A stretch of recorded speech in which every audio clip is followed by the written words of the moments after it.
नया साल है। नए साल में शुभकामनाओं का दौर जारी है। हर कोई शुभकामनाएं दे रहा है नए साल में।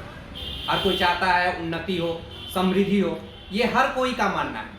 लेकिन इसके साथ लोग जहाँ इकट्ठे हो रहे हैं तो चर्चा हो रही है राजनीति की। वो राजनीति की सरकार रहेगी, बदलेगी, किस ओर करवट लेगी, आने वाला समय में किस तरह की राजनीति होगी, इस बात पे चर्चा अक्सर होते जा रही है। इन्हीं बातों की चर्चा करने के लिए हमारे साथ हैं सुजीत जी, जो जाने माने समाज सेवी हैं, जो बच्चों को पढ़ाई के लिए काफ़ी जागृत है। वो जगह जगह 40-50 बच्चों को इकट्ठा कर कर के पढ़ाते हैं। वो सड़क से पढ़ाकर, सड़क पे भी पढ़ाते थे, आज भवन बना है, भवन में पढ़ाते हैं। और इनकी मंशा है कि जितने लोग शिक्षित होंगे, क्योंकि ये इनका बाबा साहब का मानना है और उन्हीं बातों पे ये मानते हैं कि शिक्षा वो शेरनी का दूध है, जो पिएगा वो दहाड़ेगा। तो इसी में सिर्फ शिक्षित इस मुद्दे से नहीं करेंगे जहां मानवता की बदलाव हो, बल्कि शिक्षित इसलिए भी करेंगे कि वो चुनाव में आए। क्योंकि आज के चुनाव में जो नेता खड़े होते हैं, माफिया, गुंडा, वही नेता बनते हैं।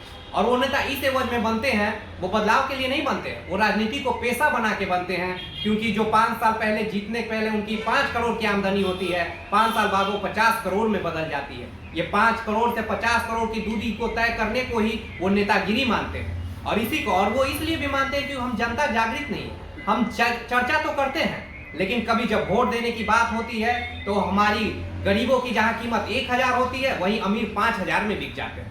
तो ये बिके हुए राजनेताओं पे हमारी चर्चा हो रही है जाने माने समाज सेवी सुजीत कुमार जी से। सुजीत जी, इस मामले में आप क्या कहते हैं? सबसे पहले पत्रकार बंधु, आपको मैं 2024 के आगमन पर 9 वर्ष की बहुत बहुत शुभकामनाएं देता हूँ। साथ साथ मैं अपने सारे समाज से जुड़े महिला, पुरुष, बच्चे, खासकर वैसे वंचित लोग जो समाज के मुख्य धारा से दूर हैं, मैं उन लोगों के लिए आने वाले वर्ष में मैं उम्मीद करूँगा कि उन लोगों का जीवन सुचारू रूप से चलने के लिए व्यवस्थित। सर, ये चाहता तो हर कोई है और ये चर्चा भी हम लोग करते रहते हैं, और हर कोई चाहता है अंतिम पायदान पे खड़े लोग समाज में आए। ये आम लोगों की धारणा भी बनी हुई है कि क्यों ना उसे हम लोग मुख्य धारा में लाए जाए। लेकिन क्या 75 साल बाद ये चर्चाओं का दौर ही जारी नहीं रहा? इस चर्चा से कब हम आगे निकलेंगे? हम छोटी छोटी प्रयास तो करते हैं, लेकिन ये प्रयास जब तक व्यवस्था परिवर्तन नहीं होगी तब तक ये छोटी छोटी प्रयास तो और 75 साल चल सकती है, तो भी संभव नहीं है। लेकिन हम बात कर रहे हैं व्यवस्था परिवर्तन की, और व्यवस्था परिवर्तन बदलाव तभी है जब हम राजनीति में योगदान देंगे, राजनीति में उन लोगों को लाएंगे जो एक जोड़ी कपड़े में पूरा 5 साल बिता देते थे और बदलाव के लिए खाली पैर भी दौड़ा करते थे। आज की राजनीति को बदलने के लिए पुनः हमें उस दौर को लाने की जरूरत है कि नहीं, और लाएंगे तो कैसे हम जनता को जागृत करने के लिए जन चेतना जगाएंगे? जनता को जागृत करने का आज से बहुत साल पहले ही मंत्र बाबा साहब डॉक्टर भीमराव अंबेडकर ने दे रखा। आज जो लोग भी बाबा साहब के विचारधारों पर चले, वो सारे लोग समाज में कुछ अपना स्थान बना। लेकिन कई लोग जो सबसे मूल मंत्र था शिक्षा, उससे ही दूर हो जाए। शिक्षा आज के समय में बहुत टफ है, ये तो मैं मानता हूँ। लेकिन अगर खाना टफ है तो शिक्षा टफ है, तो खाना क्या हम नहीं खाते हैं? तो शिक्षा से क्यों दूर हो जा रहे हैं? हमारे वैसे वंचित लोग जो बहुत अन्य सुविधाओं से दूर है, उसका मुख्य कारण है अशिक्षित। वो उनका शिक्षा सबसे ज़्यादा जरूरी था, जिस पर कभी फोकस नहीं करते हैं, वो उसको अंतिम मान के चलते हैं। जबकि उनका सबसे प्रथम कार्य है शिक्षित होना।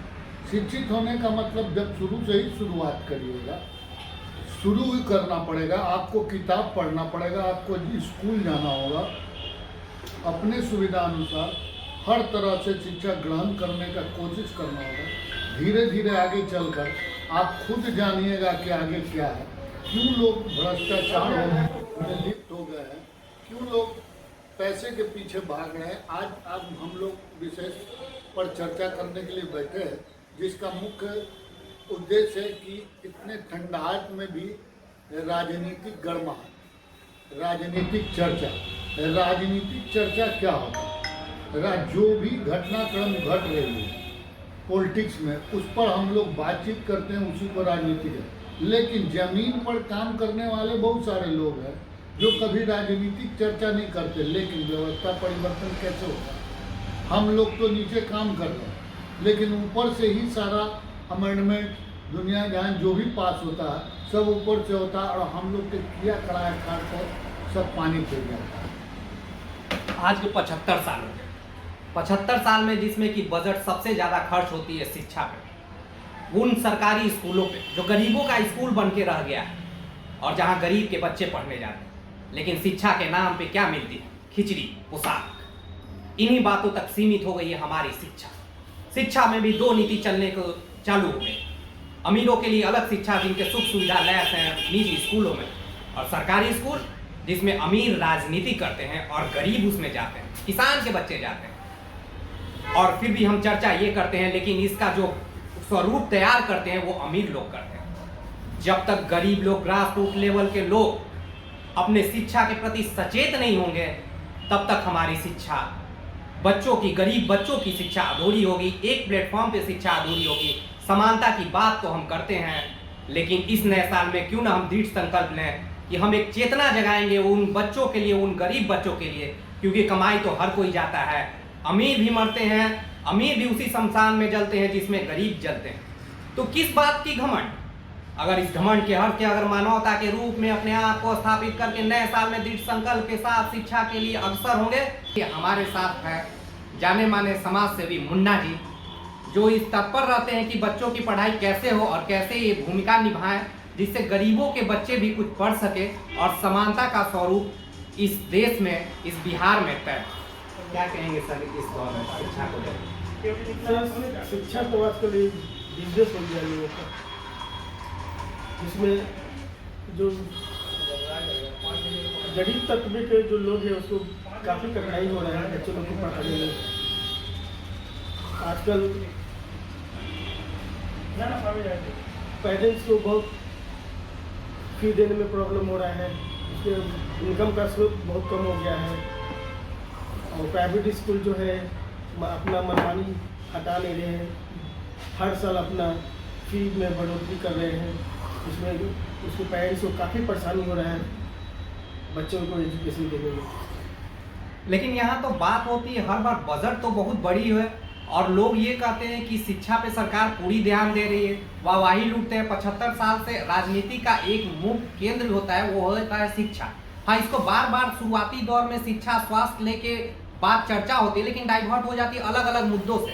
तो क्या जनता इसमें कितना दोषी है जो इन मुद्दों से हटकर उनके पीछे पड़ जाती हैं कि हमारा किस तरह से नाली गली बने, सिर्फ इस पे ध्यान देती है? क्योंकि शिक्षा जबकि उनके नींव को रखता है, उनके व्यक्तित्व को नींव रखता है, उनके जीवन के व्यापकता को बढ़ाता है, लेकिन फिर भी शिक्षा छोड़ के वो अलग अलग बिंदुओं पे चर्चा करते हैं। तो आज के समय में जो इस सर्द मौसम में भी राजनीति का चर्चा से राजनीति का पारा चढ़ा हुआ है, सर्द मौसम में भी राजनीति गर्म है, तो इस राजनीति के बिंदु को कैसे हम शिक्षा की ओर मोड़े और कैसे जनता को जागृत किया जाए?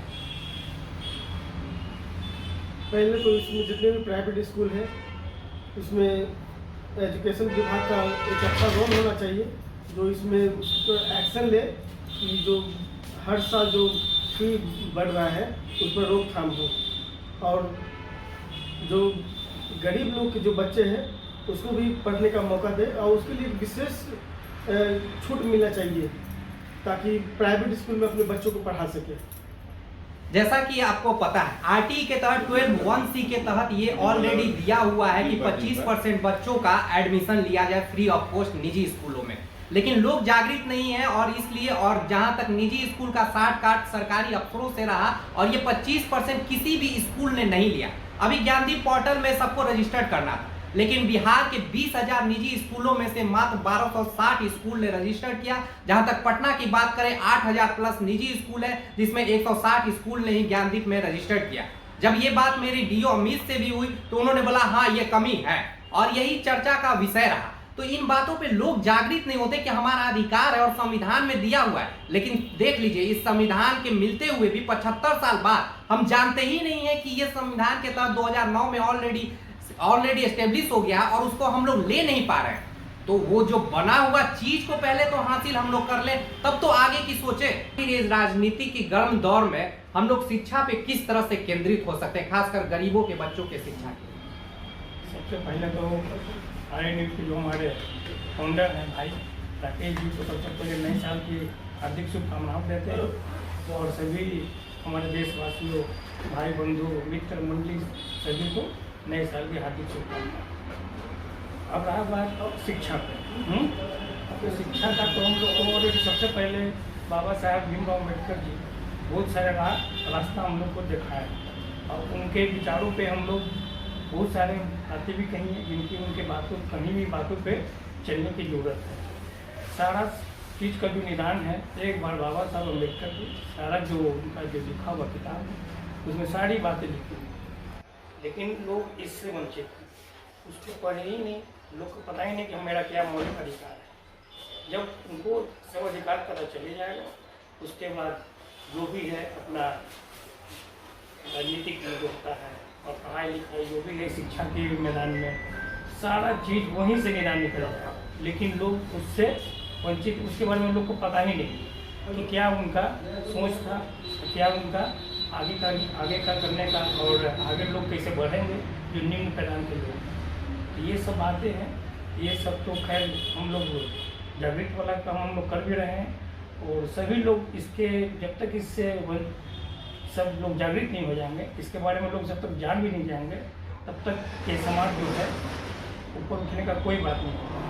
सभी लोग इसी तरह का जो है कष्ट है, ये पढ़ाई लिखाई कष्ट है या नेतागिरी का जो है समस्या, ये सब हम लोग झेलते हैं। जब उनके सारे विचारों को हम लोग जान लेंगे अपने आप इस समाज जो है क्लियर हो जाएगा। एक इन बुद्धिजीवी तो हमारा ये कर्तव्य नहीं पड़ता है, मान लो उस समाज में कमजोर समाज है, निचले पायदान पे, उनमें से कुछ लोग जो पढ़े लिखे हुए हैं वो समाज को जागृत करें, क्योंकि संविधान बने तो 75 साल होने को आ गए, लेकिन अभी तक लोग जान नहीं पाए।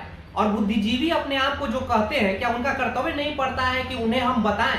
और अगर वो पूरा किताब भी नहीं पढ़ते हैं तो मूल रूप से जो सारांश ऊपर उन्हें बताया जाए कि ये तुम्हारा अधिकार है और ये अधिकारों से ही वंचित है। नई व्यवस्था को तो आप बात छोड़ दीजिए, जहां तक हम शिक्षा की बात कर रहे हैं 2009 में आरटी के तहत दिया हुआ है कि हर निजी स्कूल में 25% गरीब बच्चों का एडमिशन होगा फ्री ऑफ कॉस्ट, लेकिन हम लोग नहीं जान पाते हैं ना वो निजी स्कूल वाले करने देते हैं, क्योंकि वो जानते हैं कि किस तरह से इन्हें बरगला कर रखा जाएगा। और जहां तक राजनीति की बात है, नेताएं तो चाहते ही हैं कि आप अनपढ़ रहें, अनपढ़ रहेंगे तो इस पे राजनीति होगी। अमीरों और गुंडों माफियाओं का राजनीति का केंद्र ही है शिक्षा, तो अनपढ़ जब आप रहेंगे, झंडा लेके पीछे ढोते रहेंगे, राजनीति उनकी चमकती रहेगी, वो उनका पेशा बना रहेगा। वो जब तैयार होंगे वो 5 लाख के एवज में वो विधायकी का चुनाव जीतेंगे और जब 5 साल बीत जाएंगे तो उनकी वही 5 करोड़ में बदल जाती है। ये दूरी 5 लाख से 5 करोड़ की बदलाव को ही वो राजनीति मानते हैं, पेशा मानते हैं। दो जोड़ी कपड़े में राजनीति करने का समय बीत गया, लेकिन पुनः अगर उसको हम लोग स्थापित करना होगा तो हम जनता को जागृत होना होगा। और उस तरह की अगर राजनीति आए तो हम लोग परिकल्पना तो कर ही सकते हैं कि एक बदलाव हो, तो बदलाव के लिए हमें जनता को जागृत होनी होगी। इन बातों पर 2 बात हम लोग एक बार जानना चाहेंगे कि क्या हम अच्छे लोगों को राजनीति में आने के लिए सोच सकते हैं अभी के दौर में कि नहीं? बिल्कुल सही बात है। हम लोग जो पढ़े लिखे लोग हैं, हम लोग का भी फर्ज बनता है कि राजनीति में अच्छे लोग ही आए, पढ़े लिखे लोग आए और समाज के प्रति जिनका अच्छा उनका सोच रहे, उद्देश्य रहे। पढ़ाई लिखाई कैसे होगा, शिक्षा पे उनका ज़्यादा मतलब कि जोर होना चाहिए। हम लोग को ऐसे ही लोगों को चुनना चाहिए, हम लोग को बहकावा में बिल्कुल नहीं आना चाहिए। पैसा के चक्कर में या जो भी लालच के चक्कर में, इस सब के चक्कर में बिल्कुल नहीं पड़ना चाहिए। सोच समझ के, और आपका जो बहुत बहुमूल्य चीज़ है वो आपका वोट है, उसको सोच समझ के इस्तेमाल करें, बहकावे में ना आए। और वोट आपका है, मत आपका है, विचार भी आपका रहना चाहिए, सोच भी आपका रहना चाहिए, ना कि वो 1000 और 5000 में बिकना चाहिए। बिल्कुल बिल्कुल। और चाहे गरीब हो चाहे अमीर हो, सबके लिए हम ये संदेश देते हैं कि सोच समझ के काम करें, जो ऐसा काम करे जो समाज में जो अच्छा व्यक्ति हो, जो अच्छा मतलब सोच वाले व्यक्ति हैं, उनके प्रति हम लोग उन्हीं के हित में हम लोग अपना मतदान करें, ना कि कुछ पैसे के चक्कर में आके अपना मतदान को खराब बिल्कुल ना करें। हम लोग सुधरेंगे तब अपने आप समाज सुधरेगा, और नेतागिरी भी सब लोग सही हो जाएंगे। बदलाव के लिए अच्छे लोग को राजनीति में आना होगा, क्योंकि अच्छे लोग राजनीति से दूरी बनाते जाते हैं और यही कारण है कि गुंडे मवाली माफिया राजनीति में बढ़ते चले जा रहे हैं। तो अच्छे लोग को आना होगा। अगर वो नहीं भी खड़े हो रहे हैं तो समाज को अपने बीच से एक नेता को बनाना होगा, खड़ा करना होगा। बदलाव राजनीति से ही संभव होगी, वही लोग बनाएंगे। लेकिन चूंकि आज हम अच्छे लोग और जनता भी दूरी बनाने लगती है, सिर्फ चर्चा करती है, भाग नहीं ले पा रही है, इसी से जो माफिया गुंडे का मनोबल बढ़ता है और शिक्षा का भी हम लोग निचले पायदान शिक्षा को और ध्वस्त करते चले जा रहे हैं। आज जहाँ चारदीवारी की कमी है, बेंच की कमी है, डेस्क की कमी है, 75 साल बाद हम चर्चा करते हैं व्यवस्था की। जहाँ चर्चा होनी चाहिए थी शिक्षा की, हम बात कर रहे हैं स्कूल में व्यवस्था की कमी है। इसे दूर करने के लिए सिर्फ जनता को जागृत होना होगा, क्योंकि जनता जब जागृत होगी तो एक से एक नींव हिल जाते हैं। बदलाव तो संभव होता है जिस दिन जनता जागृत होगी, वो बदलाव होगी।